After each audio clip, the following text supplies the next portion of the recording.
How's right. my hair? You look Is it good? Okay. that's the beginning of the podcast. It is. We're rolling. It's very important. All right. So welcome back. We're here in Las Vegas, Grow or Die. John Morgan. Lawyer Stories today is presented by our friends at CallRail. Never miss a call. Never miss a client. Never miss a big case. I'm wearing my CallRail socks today that they sent me in the mail. Thank you so much. Shout out to CallRail. And everybody should check them out with our link.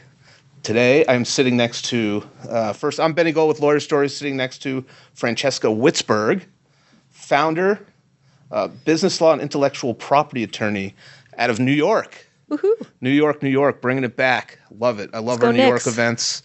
They didn't do too well last night. New York's going to get wild soon. It already is getting wild. So welcome into Lawyer Stories. Thank you, Benny. Thanks for having us. Thanks for coming in. I've connected with your firm before. You're doing great work at Esca Legal, founder, attorney, managing partner. I don't know what I should know your title. That's it. But you're the owner. So when did you know it was time to start your own law firm?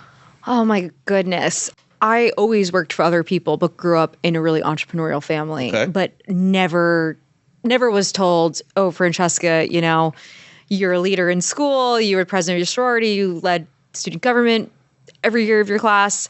What sorority? AKO. Okay. All right.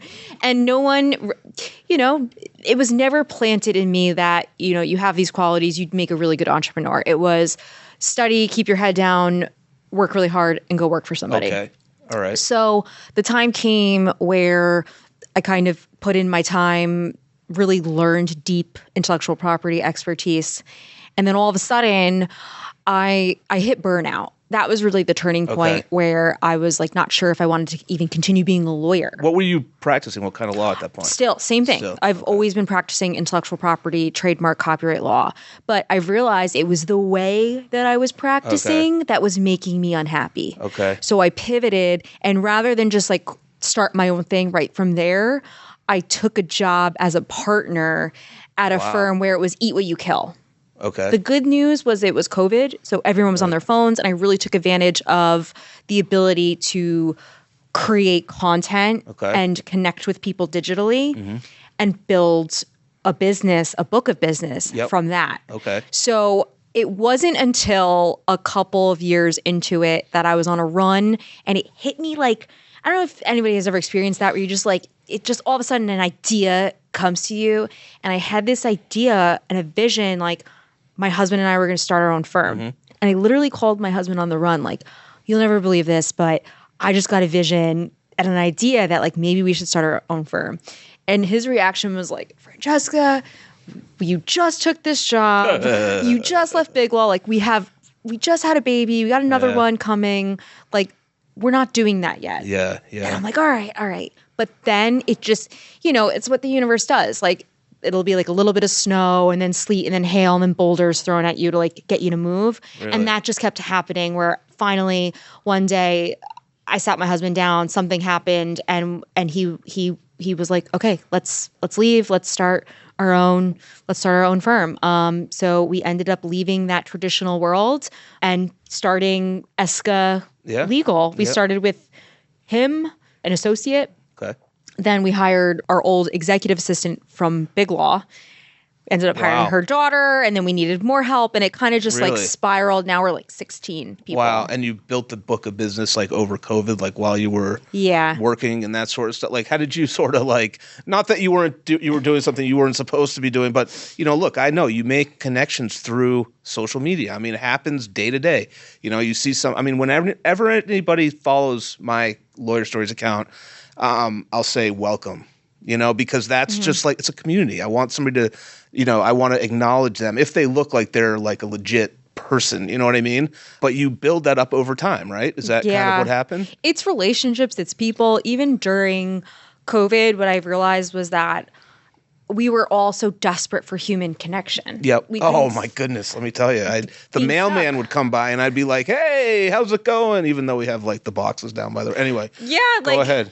You were stuck with the people you lived with, and listen, there's a lot of marriages that got tighter, and there's a lot of marriages that you could have made a killing in family law around that time, so I hear. Yeah, but I think it was a time where people really were craving that attention, and so what I did was I started just like sending people my Calendly link. I just went through I started with LinkedIn. That's interesting. My network, like my people, and just said, I left Big Law. I started this new firm. Would love to connect, see how I can help, and like refer cases to you. And then started doing Instagram Lives. Okay. It was the days of social audio. Right. Clubhouse. Right. That came and went, huh? Maybe it's still out there. I don't know. No, it's done. Was that during COVID? It was during COVID. Everybody's like, oh, you got to get on Clubhouse. It's like, no, I don't need another distraction. But it was cool because you would have like Dan Martell and Tony Robbins and all these like, big guys in a room of like 50 people, digitally, like getting to listen and ask them questions. It was a very cool time. So I took advantage of that and I messaged all the top people that had already built their followings online, and I would invite them to come on my show, similar to what you did. Yeah. And I would interview them. Yeah. You're a hustler. So at this point, you've had your firm for how long? It'll be 4 years in February. So congratulations. Isn't it hard to think about going back to work for somebody else at this point? Oh, I'll never do it. Yeah, you'll never do it. I mean, you have you said you're from an entrepreneurial family a little bit. So tell us a little bit more about that. Yeah, my grandfather came over from Italy. He built a construction company. All the kids worked for him. I used to work there. But also in that experience too, it made me realize like I wasn't an owner. Right. It was somebody else's. I was getting a paycheck. Right. Right. And even that mentality of like, wow, I really should not be so reliant on anybody, even family. I ended up seeing that really early, and I decided to go to law school, and I decided to build my own brand. Why was it law school, by the way? I think it's one of those things that you get told when you're really young, like, oh, like especially for women, like you're a little girl, like, oh, you like to argue, you be law school. Yeah, right. But listen, I think I could have ended up doing anything and probably would have made it work. That's amazing. So we're at a personal injury or a plaintiff side sort of personal injury conference where it's grow or die. And you're obviously deal with like creators, entrepreneurs, like more that sort of focus. Like what brought you out to this event? Like what caught your eye? John Morgan, right?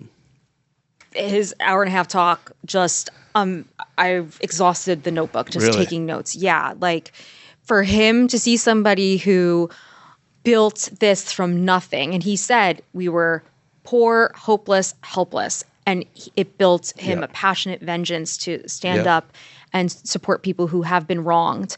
For me, seeing people like that who are scrappy and who have made it, I want to know what did they do to get there? Right. And for him to get on stage and do this whole event where he's literally giving the secret sauce, like I would not miss this for the world. Yeah, no, that's amazing. So in New York City, it's a competitive landscape. And how do you like kind of differentiate yourself from other creator? I mean, there's so much stuff. There's so much fashion and creativity. And like, how does Esca Legal rise above or distinguish himself from other firms that are doing similar things? We're really clear about who we are, our brand, and our mission.